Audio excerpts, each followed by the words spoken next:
Hey guys, welcome to my channel. This is the study channel. इसमें मैं आपको पढ़ाने वाली हूँ इंडियन पॉलिटी, जिसका ये चैप्टर होगा 2 मेकिंग ऑफ द कॉन्स्टिट्यूशन। ये मैं आपको हैंड रिटन नोट्स के थ्रू पढ़ाने वाली हूँ, जो कि मैंने खुद से बनाया, और ये नोट्स मोर देन सफिशिएंट हैं किसी भी एग्ज़ाम को क्रैक करने के लिए। ये आप एसएससी हो चाहे यूपीएससी, दोनों में ये बिल्कुल यूज़फुल हैं एंड सफिशिएंट भी हैं। तो ये मैंने आपको एकदम हैंड रिटन नोट्स लिख दिए हैं और बहुत इजी टू रिवाइज भी रहेंगे, तो इसके थ्रू मैं आपको पढ़ा दूँगी ये सारा चैप्टर। तो शुरुआत करते हैं हमारे चैप्टर की। चैप्टर 2 जो है मेकिंग ऑफ द कॉन्स्टिट्यूशन। तो अभी जो हमारा कॉन्स्टिट्यूशन था ये कैसे बना था, कैसे इसकी शुरुआत हुई थी। तो जो हमारी डिमांड थी कॉन्स्टिट्यूशन की, तो उसके लिए डिमांड करी गई थी कॉन्स्टिट्यूएंट असेंबली की, जिसका जो आइडिया था वो 1934 में एम एन रॉय द्वारा प्रस्तुत किया गया था। ये प्रस्ताव रखा था एम एन रॉय ने कि हमारी एक कॉन्स्टिट्यूएंट असेंबली होनी चाहिए। और एम एन रॉय जो थे वो पायनर थे of communist movement in India में। ओके, देन जो ये इन्होंने तो प्रस्ताव रख दिया था, उसके बाद जो डिमांड रखी गई थी वो 1935 में इंडियन नेशनल कांग्रेस ने फर्स्ट टाइम इसकी डिमांड रखी कि कॉन्स्टिट्यूएंट असेंबली होनी ही चाहिए। और जब ये आप डिमांड रखी गई है, तो उसके बाद 1938 में जवाहरलाल नेहरू ने on the behalf of Indian national Congress declare कर दिया कि कॉन्स्टिट्यूशन जो होगा इंडिया का वो बिना किसी बाहरी इंटरफेरेंस के फ्रेम किया जाना चाहिए। इस तरह से जवाहरलाल नेहरू ने बोला। उसके बाद जो अभी ये कॉन्स्टिट्यूएंट असेंबली बननी थी, तो ये जो हुई थी, ये डिसाइड किया गया था कि ये जो इसके मेंबर्स होंगे कॉन्स्टिट्यूएंट असेंबली के, वो अडल्ट फ्रेंचाइज के थ्रू होंगे। अडल्ट फ्रेंचाइज यानी कि वोटिंग, जो हम वोट करते हैं 18+ होने के बाद हमारे पास राइट टू वोट होता है, उसी को अडल्ट फ्रेंचाइज कहते हैं। तो उसी के थ्रू जो ये कॉन्स्टिट्यूएंट असेंबली थी, इसके मेंबर्स इलेक्ट होने थे सब। तो जो डिमांड करी गई थी एक्सेप्ट कर ली गई फाइनली ब्रिटिश गवर्नमेंट द्वारा अगस्त 1940 को। और उसके बाद क्या हुआ कि तो इसकी जो टोटल स्ट्रेंथ थी 389 थी, जिसमें से 296 सीट्स अलॉट की गई थी ब्रिटिश इंडिया के 292 मेंबर्स के लिए, जिनमें से जो हमारी कुछ सीट्स थी वो 11 गवर्नर्स और प्रोविंसेस 2 और 4 फ्रॉम चीफ कमीशन प्रोविंसेस से एक चूज होनी थी। 93 सीट्स जो थी वो प्रिंसली स्टेट्स के लिए थी, जिसमें से सारे प्रिंसली स्टेट्स एंड प्रोविंसेस के लिए सीट्स अलॉट की गई उनकी पॉपुलेशन की बेसिस पे। ब्रिटिश प्रोविंसेस जो थी वो 3 प्रिंसिपल कम्युनिटीज़ को बताई गई थी, जिनमें थी मुस्लिम, सिख, जनरल, और वो सब पॉपुलेशन की बेसिस पे थे।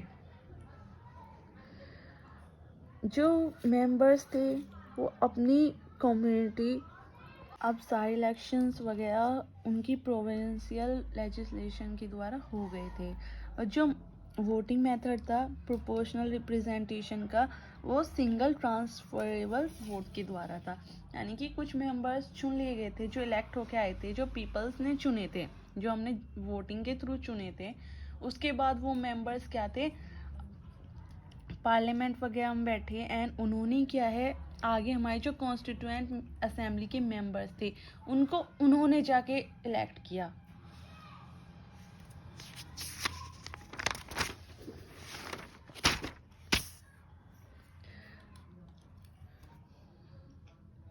तो जो रिप्रेजेंटेटिव्स थे प्रिंसली स्टेट के, वह नॉमिनेटेड किए गए थे हेड ऑफ प्रिंसली स्टेट्स। यानी कि जो प्रिंसली स्टेट्स थे उनके जो हेड्स थे, उन्होंने ही जो प्रिंसली स्टेट के रिप्रेजेंटेटिव्स थे उनको नॉमिनेट किया गया था। तो जो एक ये कॉन्स्टिट्यूएंट असेंबली थी, ये पार्सली तो इलेक्टेड थी और पार्सली नॉमिनेटेड भी थी, क्योंकि जो हमारी प्रिंसली स्टेट्स थे वो नॉमिनेटेड स्टेट्स थी उनकी। तो जो मेंबर्स थे वो इनडायरेक्टली इलेक्ट किए गए थे मेंबर्स ऑफ प्रोविंशियल असेंबलीज। जो प्रोविंशियल असेंबलीज थी उन्होंने ही जो मेंबर्स थे उनको इनडायरेक्टली इलेक्ट किया गया था। तो अब देख लेते हैं हम इलेक्शन ऑफ कॉन्स्टिट्यूएंट असेंबली कब हुए थे। ये जुलाई टू अगस्त 1946 में हुए थे, जिसमें अब किसको कितनी सीट मिली थी। जो हमारी इंडियन नेशनल कांग्रेस है उसको मिल गई थी 208 सीट्स, और जो मुस्लिम लीग है उसको मिली थी 73 सीट्स, और जो इंडिपेंडेंट थे बाकी की जो पार्टीज थी उनको मिली थी 15 सीट्स। तो 93 सीट्स जो थी अलॉट की गई थी प्रिंसली स्टेट्स को, जो कि पूरी तरह से नहीं भरी गई थी, क्योंकि कुछ जो थे प्रिंसली स्टेट्स उन्होंने क्या किया था, डिसाइड किया था कि हम क्यों इसमें जाएं, हम तो राजा हैं, हम तो आराम से राज कर रहे हैं, हमें क्या जरूरत है अभी, हमें अगर हम इसमें जाएंगे तो हम पे बंधन आएगा, अभी तो हम आराम से अपनी मर्जी का राज कर रहे हैं। तो इसी वजह से जो सीट्स थी वो फुल नहीं हुई थी। जो असेंबली थी, अब ये जो हमारी असेंबली थी, ये जो थी हमारी असेंबली, ये इसलिए बनाई गई थी कि इसमें सारे जो सेक्शन है हमारी सोसाइटी के वो सब इसमें रिप्रेजेंटेटिव बने। लेकिन जो उस टाइम की जो बहुत ज़्यादा इम्पोर्टेंट पर्सनैलिटी थी, जैसे कि महात्मा गांधी और मोहम्मद जिन्ना जो थे, मोहम्मद अली जिन्ना, उन्होंने क्या किया था, वो दोनों इसमें प्रेजेंट ही नहीं थे, वो दोनों कॉन्स्टिट्यूएंट असेंबली में प्रेजेंट ही नहीं थे, जिसकी वजह से कहीं ना कहीं इसमें थोड़ा सा इम्पैक्ट पड़ ही रहा था उनका।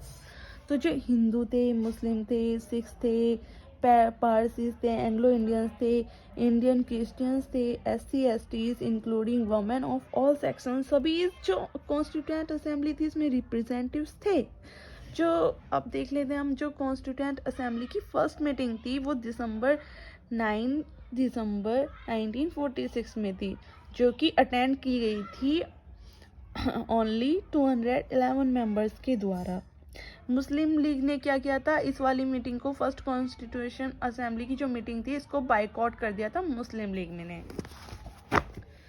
अब डॉक्टर सचिदानंद सिन्हा क्या बने, इसके टेम्परेरी प्रेसिडेंट बने, जो कि क्योंकि अब ये भाई टेम्परेरी प्रेसिडेंट क्यों बन गए अचानक से, क्योंकि ये ओल्डेस्ट मेंबर थे और इन्होंने क्या किया होता, फ्रेंच प्रैक्टिस को फॉलो करते थे।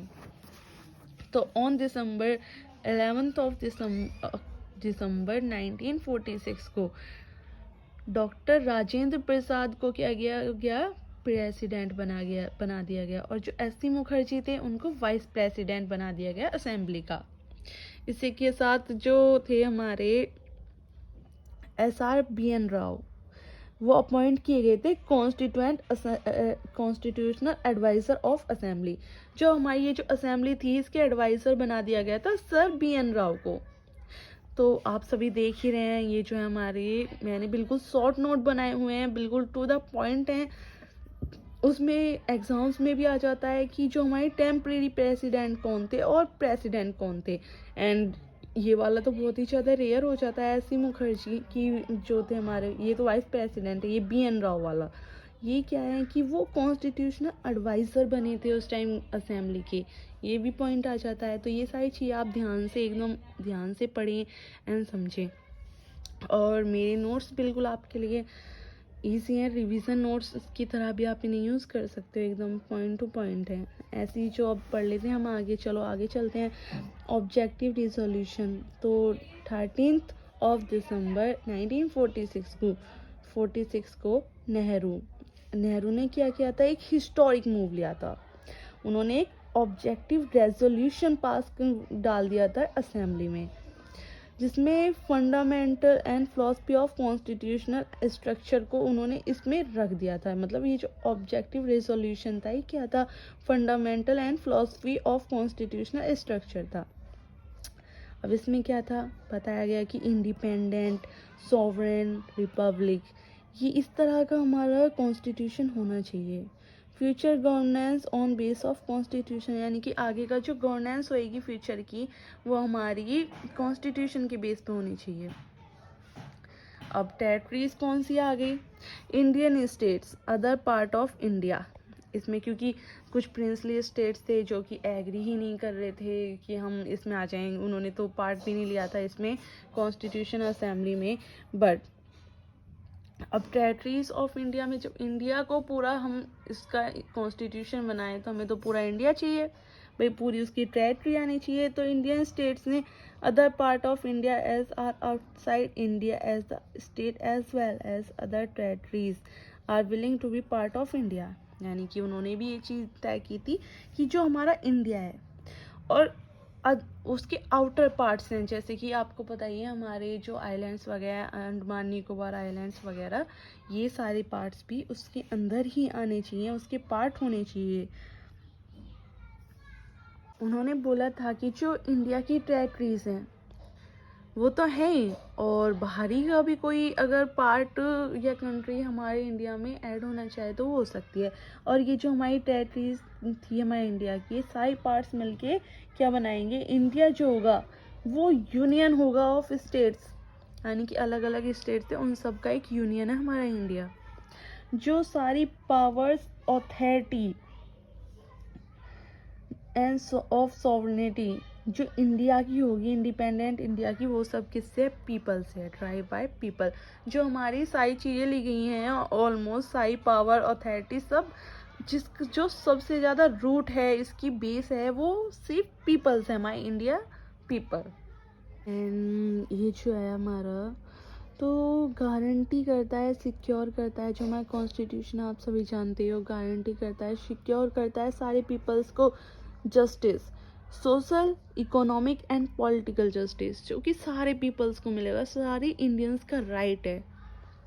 और ये सेफ गार्ड करता है माइनॉरिटीज़ को, minorities, tribal areas and depress and other backward areas. जो बैकवर्ड एरियाज हैं, माइनॉरिटी, ट्राइबल एरियाज हैं, इन सभी को भी लेके चलता है हमारा कॉन्स्टिट्यूशन।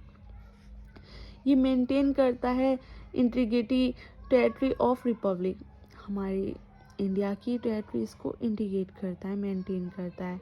इट्स सॉवरेन राइट्स, ये क्या है, इसके संप्रभु अधिकार हैं जिस पे किसी का नहीं चल सकता, यानी कि हमारी लैंड, हमारा सी, हमारा air, according to justice and law of civilised nation. तो जो एंशिएंट लैंड है, जो हमारे उसे राइटफुल ऑनर प्लेसेस मिले गए हैं वर्ल्ड में, क्योंकि हमने एक विलिंग कॉन्ट्रीब्यूशन दिया था वर्ल्ड पीस को बढ़ाने के लिए। आप तो जानते ही हो हमारा इंडिया सभी का दोस्त है भाई, सभी का मित्र है, सारे जो देश हैं उससे दोस्ती ही करके रखते हैं ऑलमोस्ट, सिवाय पाकिस्तान के। पाकिस्तान को तो हम नहीं बोल सकते, उसकी तो हरकतें ही नहीं सुधरती हैं। बट यहाँ पे कोई भी ऐसा कोई मैटर नहीं है कि आप हर्ट हो जाओ कोई भी किसी तरह से। बट हमारा इंडिया हमेशा ही फ्रेंडशिप में बिलीव करता है। तो अब आगे बढ़ते हैं। तो देखो, जैसे प्रिंसली स्टेट्स थे, आपको बताया गया शुरू में कॉन्स्टिट्यूएंट असेंबली में उन्होंने पार्ट लेने से मना कर दिया था, सबने अवॉइड कर दिया था, बाइकआउट कर रहे थे। लेकिन अब धीरे धीरे उन्हें भी समझ जाने लगा था, भाई नहीं चलेगा ऐसे, इंडिया से अलग होके तो तुम नहीं रह सकते, तुम ऐसे कब तक राज करोगे। तो प्रिंसली स्टेट्स ने भी धीरे धीरे क्या किया, असेंबली को ज्वाइन कर लिया। 28 अप्रैल ऑफ 1947 में जो रिप्रेजेंटेटिव थे 6 स्टेट्स के, उनमें से 5 ने क्या किया, पार्ट ले लिया असेंबली में, यानी कि रिप्रेजेंट जो 6 स्टेट्स थे। अब यहाँ पर प्रिंसली स्टेट्स हो रहे थे ना ऐड, तो जो इस टाइम पे जो 6 स्टेट्स में से 5 ने पार्ट ले लिया इसमें असेंबली में, कॉन्स्टिट्यूएंट असेंबली में। उसके बाद आता है माउंटबेटन प्लान ऑफ 3 जून 1947। इसने क्या किया भाई, पार्टीशन ऑफ कंट्री, इसने क्या किया, पार्टीशन कर दिया कंट्री का। Most of other princely state took there seats in the assembly. अब बाकी के जो प्रिंसली स्टेट्स थे उन्होंने भी क्या किया, पार्ट ले लिया, इसमें सीट्स ले ली असेंबली में। तो मेंबर्स जो थे मुस्लिम लीग के, वो क्या चाहते थे, वो इंडियन डोमिनेंट के जो थे, वो उन्होंने जो इंडिया की साइड थे भाई मुस्लिम लीग की, उसके मेंबर्स थे कुछ, तो आपको बताया मोहम्मद अली जिन्ना उन्हीं के साथ थे, कुछ महात्मा गांधी जी के भी बहुत सारे फॉलोअर्स थे। तो वो भी क्या है, जो मेंबर ऑफ मुस्लिम लीग थे इंडियन डोमिनियन के, उन्होंने भी क्या किया, वो भी एंटर हो गए असेंबली में। उसके बाद क्या होता है, इंडियन इंडिपेंडेंस एक्ट ऑफ 1947। इसमें क्या है, इसने क्या किया, 3 चेंजेस ला दिए पोजीशन ऑफ असेंबली। इसमें 3 चेंजेस ला दिए इन्होंने। अब देखते हैं भाई क्या हुआ। असेंबली जो थी वो फुली सॉवरेन बॉडी बन गई, जो कि खुद अपना कुछ भी कॉन्स्टिट्यूशन, खुद कॉन्स्टिट्यूशन फ्रेम कर सकती है। Also become a legislative body, legislative भी बन गई भाई संसद। जो ये एक्ट था, अब आपको बताइए, ये हमारा ये वाला एक्ट जो आया था हमारा इंडियन इंडिपेंडेंस एक्ट ऑफ 1947, इसने क्या किया था, इसने एम्पावर कर दिया असेंबली को कि कोई भी लॉ बनाओ, जो ब्रिटिश पार्लियामेंट के जो लॉ थे उनको अल्टरनेट कर दो, चेंज कर लो, बदलाव कर लो, तुम्हारी मर्जी, वही कैसा भी अपनी मर्जी का संविधान बना डालो।